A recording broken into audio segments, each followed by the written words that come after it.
Henrik Voss lay on his belly in absolute darkness, crawling through a tunnel of ice beneath 4 feet of snow, while the blizzard above howled loud enough to shake the frozen walls around him. In his arms, 3 bundled logs scraped against the smooth ceiling as he pulled himself forward, breathing the cold air that somehow still carried warmth from the cabin he'd left behind 30 seconds ago. Before we go further, let us know in the comments what kind of winter you're facing this year, and if stories of frontier survival engineering speak to you. Hit that subscribe button because tomorrow's tale is even more impossible than this one. Henrik Voss had survived 11 winters in the Montana Territory by 1842, trapping beaver and marten along the tributaries that fed into the Jefferson River. He was 31 years old, methodical, and careful in ways that kept men alive in country that killed the careless with efficient brutality. His cabin sat on a low ridge above a creek, positioned to catch southern sun exposure and avoid the worst of the valley winds. The structure was solid, built with the same precision he applied to everything: chinked logs, proper fireplace, elevated sleeping platform, and a woodpile stacked against the north wall outside, protected from prevailing weather by the cabin itself. The woodpile was 15 feet from his door. On a clear day, the walk took 5 seconds. During a storm, it might take 30 seconds of cold exposure to retrieve an armload of split logs. This arrangement was standard among trappers and settlers across the territory. Keep your wood close, keep it dry, and accept that winter meant regular trips outside to maintain your fire. Most men didn't think twice about it. Henrik had stopped thinking about much else since January of 1842. That month, he had been visiting Thomas Garrett's cabin 12 miles upriver. Thomas was a friend and occasional trapping partner, an English immigrant who had come west 5 years earlier with dreams of fortune and freedom. His cabin was typical of the region, perhaps slightly better built than most. Thomas had invited Henrik to wait out a storm front that was moving down from the north, bringing the kind of weather that made travel dangerous. They spent 2 days inside while snow fell steadily, talking about trap lines and spring plans, burning through Thomas's woodpile at a steady rate. On the second night, the wind increased to genuine blizzard conditions. Snow fell so heavily that visibility dropped to arm's length. The temperature plummeted to what Henrik estimated was 30 below zero, maybe colder. Thomas's fire burned low around midnight. He announced he was going outside to get more wood. His woodpile, like Henrik's, sat against the cabin's exterior wall less than 20 feet from the door. Henrik offered to go with him, but Thomas waved him off. It was a simple task. He'd be back in a minute. Thomas opened the door into a wall of wind and snow that extinguished 2 candles immediately. He stepped outside and pulled the door shut behind him. Henrik waited by the fire, feeding it the last few pieces of wood from the interior supply.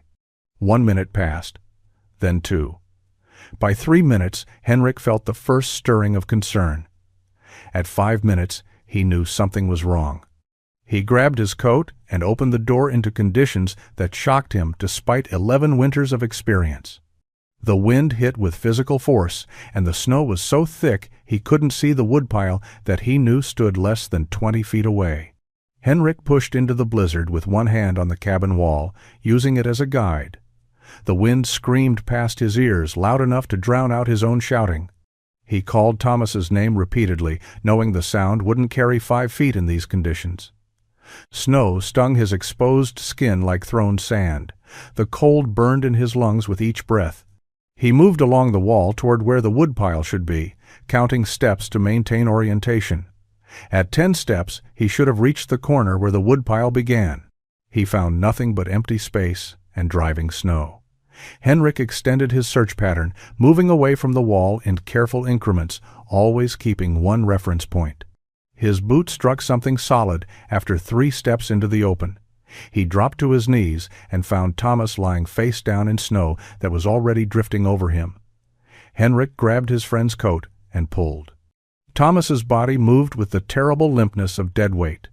Henrik dragged him back toward the cabin, fighting wind that seemed determined to push them off course. He found the wall more by luck than navigation, then hauled Thomas along its length until he located the door. Getting inside took 3 attempts. The wind kept slamming the door shut. When Henrik finally managed to drag both himself and Thomas across the threshold, he knew his friend was already gone. Thomas's skin was gray-white. Ice crystals had formed in his beard and eyebrows. His hands were bare, mittens lost somewhere in the storm. Henrik pulled him close to the fire anyway, checking for any sign of breathing, any hint of warmth. There was nothing. Thomas Garrett had frozen to death less than 20 feet from his own door, probably within minutes of stepping outside. Henrik wrapped him in blankets and spent the rest of the night feeding the fire with wood from Thomas's indoor supply, keeping watch over a body that no longer needed warmth. Morning brought calmer winds and the gray light of continued snowfall. Henrik stepped outside to understand what had happened. The story was written in confused tracks that the new snow hadn't yet completely buried. Thomas had left the door and turned left instead of right. He'd walked parallel to the cabin wall for 15 feet, then apparently realized his mistake and turned back. But the whiteout conditions had disoriented him completely. His tracks showed him circling, backtracking, moving in directions that made no sense. He'd exhausted himself trying to find either the door or the woodpile, both of which were within a few steps during his entire ordeal. The woodpile stood untouched 12 feet from where Thomas had finally collapsed. The cabin door was 8 feet in another direction. Henrik could see both from where he stood. In clear morning light, the distances seemed absurdly small. 20 feet total. Thomas had died because he couldn't navigate 20 feet in a blizzard. Henrik began digging a grave on the hillside behind the cabin, and with each shovel of frozen earth, a single thought crystallized in his mind. 20 feet should not be a death sentence. Henrik returned to his own cabin 3 days later, after burying Thomas on a hillside overlooking the creek they'd both trapped. The journey back took twice as long as usual. He kept stopping to stare at his surroundings, seeing the landscape differently now. Every isolated cabin he passed represented the same fatal flaw. A door, a woodpile nearby, an empty space between them that became a death trap when conditions turned severe. Back at his own place, Henrik couldn't settle into normal routine. He stood in his doorway repeatedly, measuring the 15 feet to his woodpile with his eyes. On clear days, the distance seemed trivial. He could make the trip with his eyes closed. But he remembered the whiteout conditions at Thomas's cabin, remembered how complete disorientation had come within seconds of stepping outside. 15 feet or 50 feet made no difference when you couldn't see your own hands in front of your face. He studied the problem from every angle. Some trappers ran ropes between their doors and woodpiles, using them as guidelines during storms. Henrik had seen these rope systems. They worked adequately in moderate weather, but failed during serious blizzards. Ice built up on the ropes, making them thick and brittle. The weight of accumulated ice combined with wind stress snapped them like dry twigs. He'd heard of men who grabbed for their guide rope during a storm only to have it break in their hands, leaving them disoriented and doomed. Other trappers stacked enormous quantities of wood inside their cabins before winter, enough to last weeks or even months. This approach worked if you had the interior space and didn't mind living in what amounted to a wood storage shed. Most cabins were barely large enough for a man and his essential supplies. Filling half the interior with firewood meant sacrificing living space for the entire winter. It also created fire hazards, and mice loved woodpiles. Henrik had visited cabins where men lived, surrounded by floor-to-ceiling stacked wood, breathing air thick with bark dust and mouse droppings. Spring came, and Henrik traveled more than usual, visiting other trappers under the pretense of checking trap lines and trading supplies. Really, he was investigating winter wood access methods. The stories he heard troubled him. William Crawford described rationing wood during a week-long storm, keeping his fire barely alive to stretch his indoor supply. Lars Nordquist admitted he'd considered burning his table and chairs rather than risk going outside during a particularly brutal February blizzard. Duncan MacLeod told of a trapper found dead in his cabin 2 winters back, frozen with an empty firebox, while his untouched woodpile sat outside. The frontier community accepted this reality without much complaint. Winter killed people. Sometimes it killed them in ways that seemed unfair or absurd, but that was the nature of the country. You accepted the risks or you went back east. Henrik understood this philosophy. He'd lived by it for 11 years. But Thomas's death had changed something fundamental in how he saw the problem. Every evening that spring and summer, he sat by his fire with a piece of charcoal and flat pieces of bark, sketching ideas that mostly led nowhere. Henrik had grown up near Freiburg in southwestern Germany, in country where silver mines had operated for centuries. His father had worked underground for 20 years, coming home each evening with stories of tunnels that stretched miles into mountain hearts. Henrik remembered one detail his father repeated often. In the deepest winter, when snow buried the mining village under drifts that reached second-story windows, the mine entrances remained clear. Tunnels stayed passable regardless of surface conditions. Men walked to work underground while the world above disappeared under snow and ice. His grandmother had maintained a root cellar beneath her house, accessed through a trapdoor in her kitchen floor. Stone steps led down to a chamber where she stored vegetables, preserved meats, and barrels of salted fish. Henrik remembered following her down those steps as a child, watching her retrieve food in any weather without stepping outside. Winter storms that kept everyone else trapped indoors meant nothing to her. She simply opened her kitchen floor and walked underground to her supplies. These memories crystallized into possibility during a July evening in 1842. Henrik sat outside his cabin watching the sun set behind western peaks, thinking about Thomas, about winter, about the impossible problem of safely crossing 15 feet during a blizzard. The mine tunnels and his grandmother's root cellar merged in his mind. What if the solution wasn't finding a better way to travel above ground, but eliminating surface travel entirely? He could dig a tunnel from inside his cabin to his woodpile location. The concept seemed radical, but structurally sound. Miners worked underground year-round. Root cellars functioned through every season. A tunnel between his cabin and woodpile would remain passable regardless of snow depth or wind conditions. He'd never be exposed to the elements. The distance was shorter than the typical root cellar passage his grandmother had used for 30 years. The engineering challenges began revealing themselves immediately. A simple dirt tunnel would collapse under snow weight. Mountain snow could accumulate to depths of 5 or 6 feet, weighing tons per square yard. The tunnel would need structural support. Timber reinforcement was possible, but would require enormous quantities of wood. He'd need to cut, haul, and install support beams along the entire length. Stone lining would be even more labor-intensive, possibly taking an entire season to complete. Henrik considered these problems for weeks, making calculations on his bark sheets, sketching cross-sections of different tunnel designs. Then a different possibility occurred to him. What if he didn't reinforce the tunnel with imported materials? What if he used something abundant, free, and naturally occurring in winter conditions? Ice formed thick layers on the creek every winter, strong enough to support a man's weight by December, strong enough to support a horse by January. Ice was stone-hard at Montana temperatures. Ice was waterproof. Ice was available in unlimited quantities. The question wasn't whether ice could provide structural support. The question was whether he could intentionally create an ice-reinforced tunnel that would maintain stability through an entire winter. Henrik began planning experiments. Henrik spent the spring and summer of 1842 conducting experiments in shaded areas where ground stayed cold and damp. He dug test tunnels, each one teaching him something about what worked and what failed. His first attempt used a simple rectangular cross-section, the easiest shape to excavate.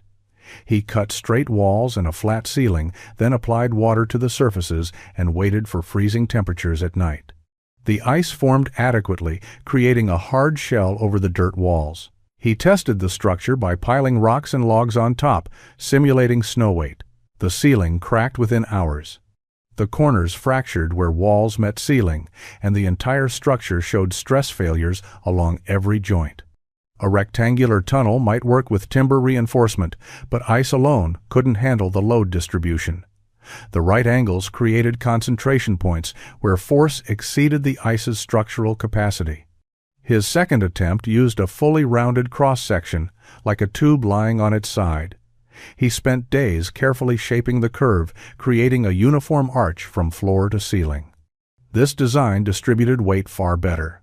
When he applied ice and tested it with simulated loads, the structure held without cracking, but the rounded tunnel presented serious practical problems.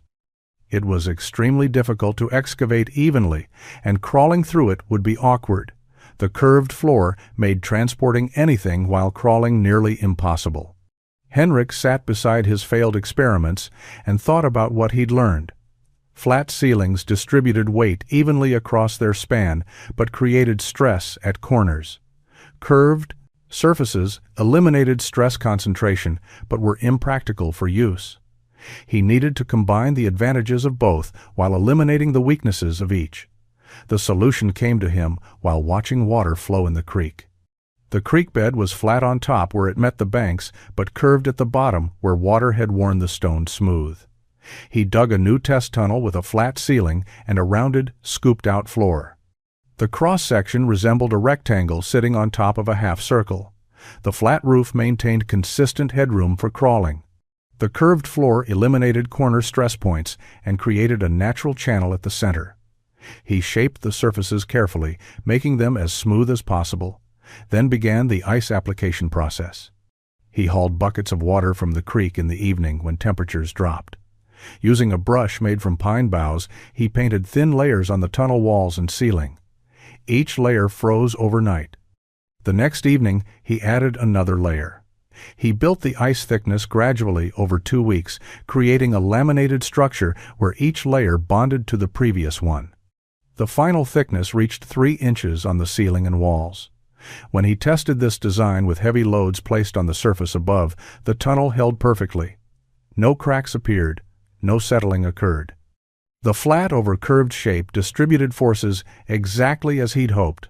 Henrik had found his solution. Now he needed to build the real version before winter arrived. Henrik began excavation in early September of 1842, giving himself 3 months before serious winter arrived. He measured the distance from his cabin's north wall to the spot where his woodpile stood, 23 feet in a straight line. He would dig 4 feet deep to get below the frost line, then tunnel horizontally at that depth, emerging directly beneath where his woodpile would be relocated. He started inside the cabin, removing a section of floor planks near the north wall. The entrance shaft went straight down, 4 feet through packed earth and clay. He worked in the confined space with a narrow spade, hauling dirt out in a leather bucket. Once he reached proper depth, he began the horizontal tunnel, maintaining the precise dimensions his experiments had proven successful. The ceiling stayed flat, exactly 2 feet 6 inches above the lowest point of the curved floor. The width measured 2 feet 4 inches, enough for his shoulders with minimal clearance on each side. Excavating the tunnel was brutally hard work. He lay on his side or belly, digging forward inches at a time, then backing out, dragging buckets of loose earth. The confined space made every movement awkward. Swinging a tool with any force was impossible. He scraped and pried and scooped, removing the earth in small quantities because there was no room to work any other way. Some days he managed 3 feet of progress. Other days he barely advanced 2 feet before exhaustion forced him to stop. He worked alone, telling no one what he was doing. Lars Nordquist stopped by in late September and asked about the dirt pile beside Henrik's cabin. Henrik said he was digging a root cellar, which was close enough to the truth that Lars accepted it without further questions. The work continued through October. Henrik's hands developed thick calluses. His shoulders ached constantly from the awkward positions required by tunnel work. By mid-October, he'd completed the horizontal passage and begun the exit shaft at the far end. This shaft angled upward from tunnel depth to ground level, emerging 23 feet from his cabin wall. He excavated it with the same care he'd used throughout, maintaining structural integrity while creating an opening large enough to pass through while carrying bundled wood. The walls throughout the entire tunnel were shaped with obsessive precision. He used a draw knife and scraping tools to smooth every surface, eliminating irregularities that would create weak points in the ice layer. Any bumps or depressions would cause uneven ice formation, and uneven ice would crack under stress. He spent the final 2 weeks of October doing nothing but smoothing and perfecting surfaces he'd already excavated.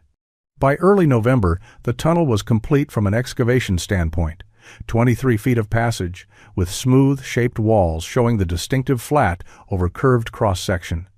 Now came the critical phase. He needed to transform this dirt tunnel into an ice-reinforced structure before the first major snow arrived. The temperature was dropping steadily.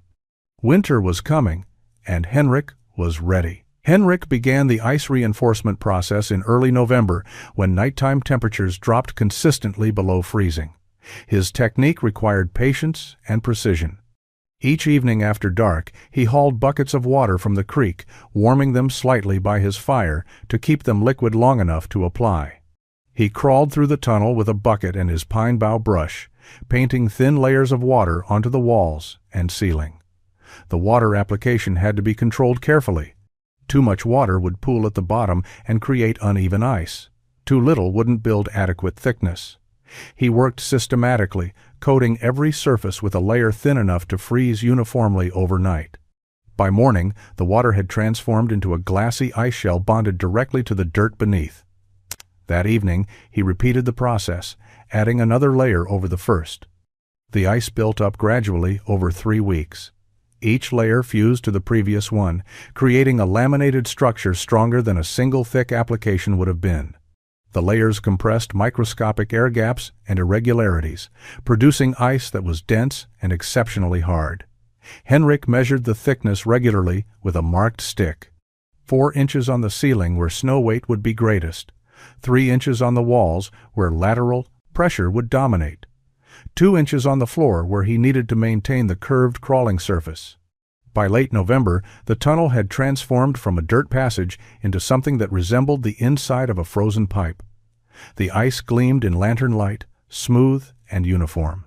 Henrik tested the structure by having Lars Nordquist walk back and forth above the tunnel route while Henrik lay inside listening. He heard nothing. No creaking, no cracking, no settling.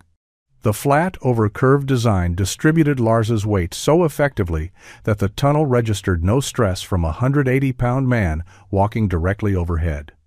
The exit shaft required special attention.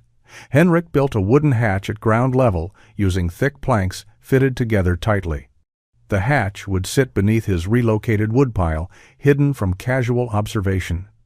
He cut the hatch to fit flush with the ground, leaving no obvious trace of the tunnel's existence. Inside the cabin, he constructed a similar hatch over the entrance shaft, using floor planks that matched the surrounding floor. He added leather gaskets around the edges to minimize heat loss when the hatch was closed. The final preparation involved relocating his woodpile. He built a platform of split logs over the exit shaft, leaving gaps that would allow him to lift the hatch from below. On this platform, he stacked his winter wood supply, all of it pre-split and organized into bundles. Each bundle contained 3 or 4 logs tied with cord, sized specifically to fit through the tunnel while leaving clearance. He could grab a bundle, crawl back through the passage, and emerge in his cabin without ever exposing himself to exterior conditions. The first significant snow fell on November 12th. Henrik's tunnel system was complete and ready. He just didn't know yet whether it would work when he truly needed it. Word of Henrik's construction project had spread through the scattered trapping community during autumn. Trappers traveling through the area stopped to see what he'd built, and most reacted with confusion or outright mockery. Duncan MacLeod arrived in late November and spent 20 minutes examining the tunnel entrance in Henrik's cabin floor before declaring the entire effort insane. He couldn't understand why anyone would spend months digging when the obvious solution was stacking more wood inside the cabin. William Crawford visited in early December and expressed concern that Henrik had lost his mind after Thomas's death. The ice tunnel seemed like the project of a man driven to irrational behavior by grief and obsession. Crawford pointed out that ice melted, that the tunnel would collapse by January, that Henrik would be trapped in his cabin when the whole structure failed and blocked both his entrance and exit. He suggested Henrik prepare a backup plan for when his elaborate system inevitably destroyed itself. Lars Nordquist was more diplomatic but equally skeptical. He acknowledged the impressive engineering, and the obvious effort involved, but questioned whether the result justified the investment. Lars had survived 15 winters using conventional methods. He kept rope guidelines to his woodpile and stacked emergency supplies inside. The system worked adequately. Why spend 3 months of labor on a solution to a problem that already had perfectly functional answers? The common thread in all criticism centered on the ice itself. Everyone understood that ice was strong when frozen, but no one believed it could serve as a primary structural element for something as critical as a survival system. Ice cracked, ice melted during warm spells. Ice couldn't be trusted to maintain integrity through temperature fluctuations. Several trappers predicted that Henrik's first attempt to use the tunnel during a thaw would end with him trapped underground in a collapsing passage. Henrik didn't argue with his critics. He demonstrated the tunnel's functionality by crawling through it, emerging at his woodpile, retrieving a bundle of wood, and crawling back. The entire process took less than 4 minutes. But demonstrations during clear autumn weather failed to impress anyone. Of course, the tunnel worked in November when surface travel was easy anyway. The real test would come during a genuine blizzard, and the skeptics were confident that test would expose the tunnel as an expensive failure. Duncan started calling it Voss's Folly, within earshot of other trappers.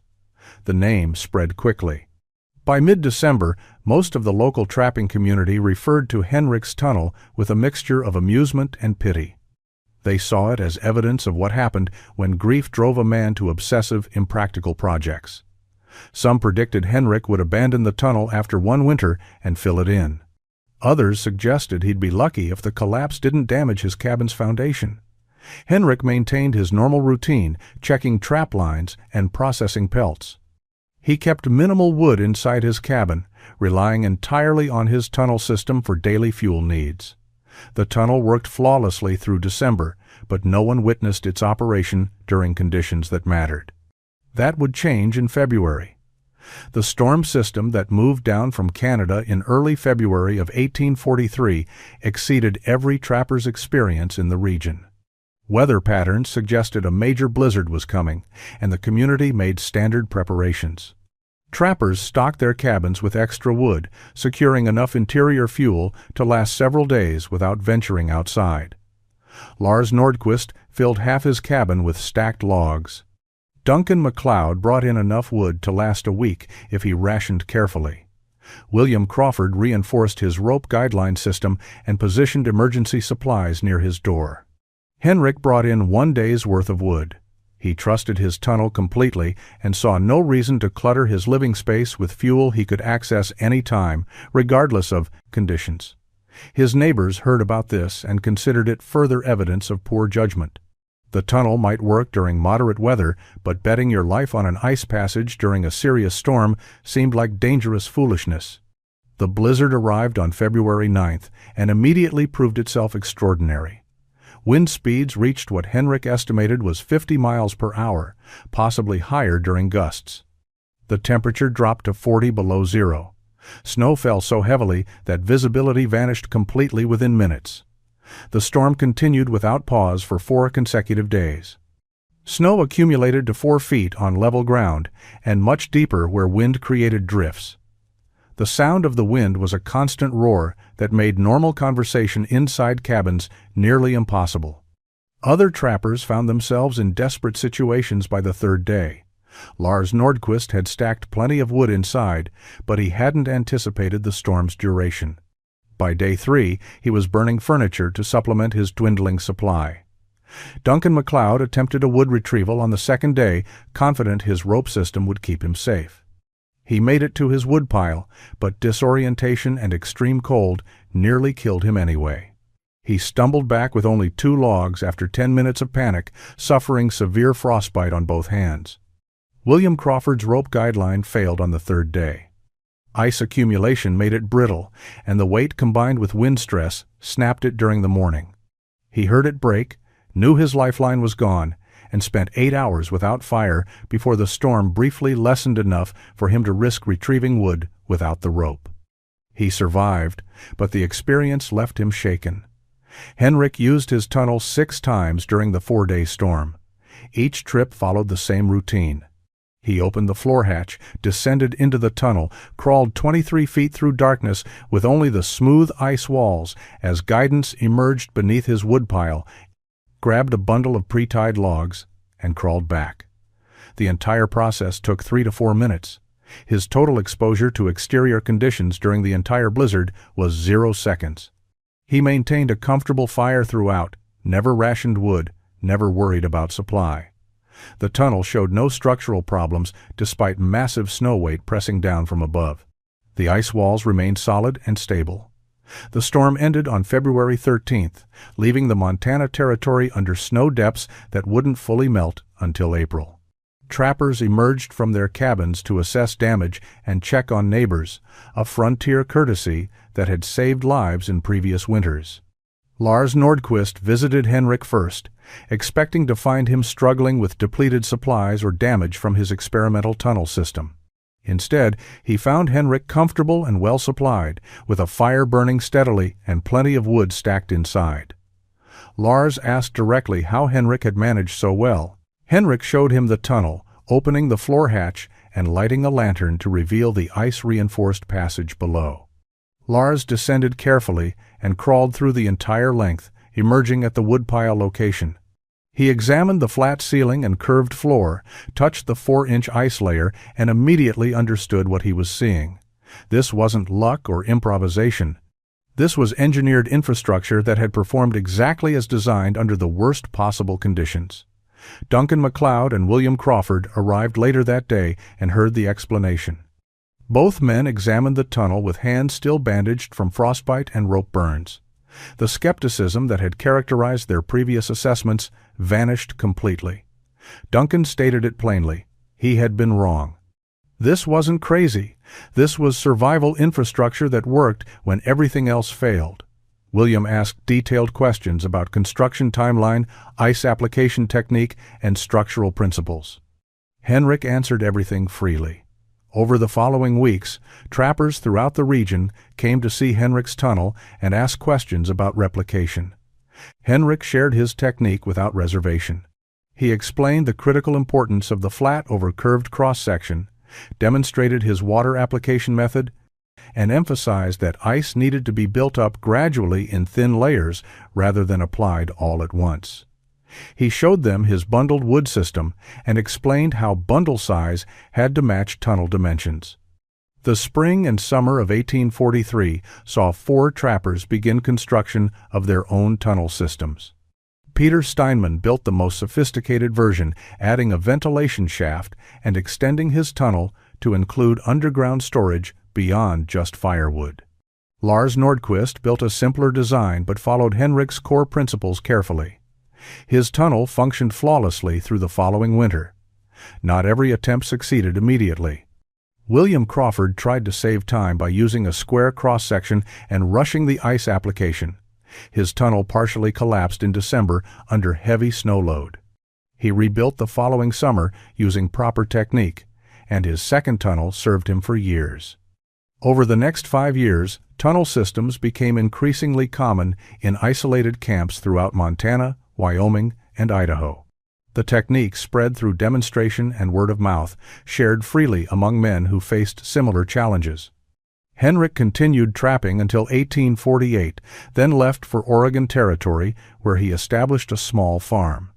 He married, lived quietly, and rarely discussed his mountain years. He died in 1871 at age 60. But across the Mountain West, his technique persisted. Historians estimate the innovation saved between 30 and 50 lives over 2 decades. Men who might have died like Thomas Garrett instead survived winters in comfort, protected by infrastructure built during autumn months. The lesson proved more durable than the man who discovered it.